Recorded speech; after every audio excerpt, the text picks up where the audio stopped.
my beautiful Sagittarius, and welcome to your weekly forecast reading. This is for the week of December 23rd for Sagittarius, Sun, Moon, or Rising. So be sure to check all three to have a really clear and cumulative understanding of what the week holds. And if this is your first time watching, thank you so much. And if this serves you or resonates with you in any way, please like or subscribe below or leave a comment. Guys, we are entering eclipse season. We're entering the beautiful new 2020 year. All the lessons and transformations that we experienced in 2019. Let's lovingly accept all those beautiful lessons, leave the rest, and let's step into this incredibly focused, motivated, and ascending energies. I'm super psyched, so excited. So let's take a deep breath and let's see what this week holds for you guys. Let's see. Loving guidance for the energy of Sagittarius for the week of December 23rd.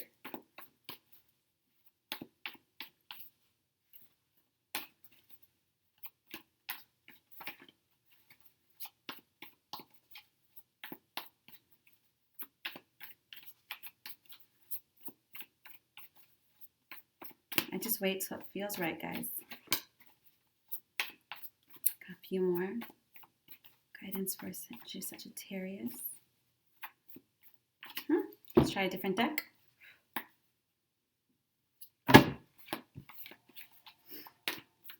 There we go.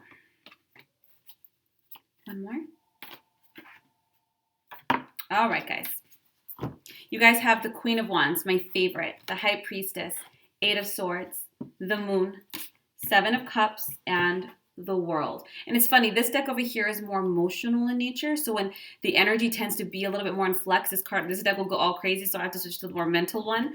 Guys, this is an incredible week, especially in regards to your visions for the future, Sagittarius. You really are trying to look at the things that drive you, what you might want to be doing in the new year. You're getting together your vision, perhaps your vision board, your goals, travel, all that excitement. But this week of December 23rd, maybe it's the holidays, maybe it's because the new year, you're being really guided to relax, to get into meditation, to be more centered this week.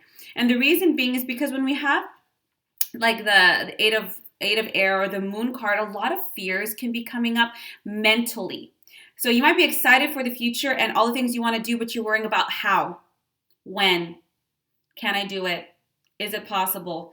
And you're already going to sabotage the vision before it comes. When you have the Queen of Wands, Sagittarius, you can manifest, create anything you want, anything you set your sight upon with intention and clarity and focus and positive emotion. The universe will bring you the people, resources, opportunities, everything that you need to make manifest. But what is required is not more action outside of you. What's required is more action within you. Align with it. Go into meditation. Go into prayer. Whatever it is that works for you. Be out in nature. But you're going to get a lot of the clarity, insights, downloads, peace by being centered. Because everyone looks at the law of attraction. Manifesting.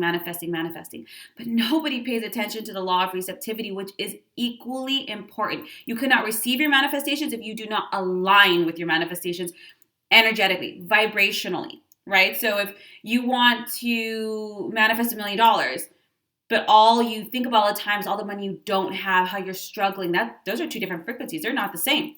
You're not going to be able to catch it. So all it's asked of you is to watch your thoughts. And even if you can't go from sad to happy, that's okay.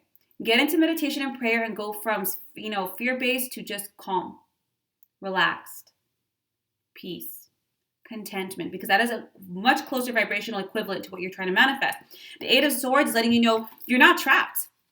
Everything's going to work out. However, if you keep worrying or stressing about things, you're going to create a self-fulfilling prophecy. Not because it was meant to happen, but because the universe gives you whatever you focus on dominantly. You have the Moon. There's so many things that are hidden that you don't yet see. Yes, this can be your own subconscious fears and patterns, but I think the universe is saying, just because you can see it, especially the how, because the how is not up to you. The universe provides you the how through other people, experiences, circumstances, resources. Do you ever look back at something and you're like, oh my God, I'm so glad that worked out that way. But before that happened, you would never have guessed it would have worked out that way. Align. Say, universe, I have faith. I trust you. Just show me my next step and let it unfold. So when you have the Moon card, yeah, there's fears and hidden things, but it gives you an opportunity to improve your plans, to understand that there's bigger things in the back that are working behind the scenes that you don't know about. So just align And keep your eye on the bigger picture. Don't worry about the minutia that's going to take place in between where you're at and where you're trying to go. The Seven of Water, I think the reason you're stressing about this is because maybe it's of course, whenever we care about something or we feel like it's a really emotionally complex decision, we get wrapped up in it. The thing is, this is not about a time to procrastinate. This is not a time to spin your wheels more on what should I do. Don't feed the fear. It's okay. Don't resist it either. Let it be there, but feed your peace. Feed your alignment. And in that space, everything's going to come to you and the solution is going to be clear and you'll be able to move right forward. You have the World card. Honestly, 2019 has been a prep year for 2020. The World card is letting you know this lesson, this pattern that you've learned, Sagittarius, all the growth that has taken place, it's done. You've completed this lesson. Everything's kind of coming full circle. So do your best to not feed fear that, oh, what if this happens again? What if the shoe drops? Things are going so good right now and I really, really want to be excited, but what if this, what if this, what if this? History only repeats itself when you focus on the past. It's done, guys. You've done a great job, Sagittarius. What's the universe saying? Job well done. Enjoy the fact that you've graduated. You're now moving on to a higher path of enlightenment, new experiences, new expansion, new abundance, new lessons. So let's leave the past in 2018. And this coming week, with all your creative visions and excitement, get that vision board, sit it in front of you, and just meditate, surrender, focus on peace, focus on love. Some people are like, well, I have to focus on that vision on my board to manifest it. That's not true. If you're trying to manifest, traveling somewhere new this year, what are the emotions you would feel, Sagittarius? Excitement, anticipation. The universe manifests based on your vibration. So you can focus on anything that brings you excitement and anticipation. And the universe will manifest anything that vibrates there. That includes traveling. So you can imagine, like, if you're really hungry and you're like, I'm super excited for lunch, and you're like, oh, it's going to be so delicious, and you're excited, and you're anticipating lunch, that vibrational energy will attract people and circumstance opportunities that vibrate just like that. You might be focusing on lunch, but you're going to get a lot of other things to be excited and anticipatory about. Understand? Spend this week focusing on the bigger picture and aligning. Less outside toil, less mental stress, more internal peace. It's going to be beautiful. This new year is going to be great for you, Sagittarius. I'm very excited for all of us. If you like a reading, a healing, or a coaching session, my link will be down below. Otherwise, I will see you guys next week for next week's readings. Bye.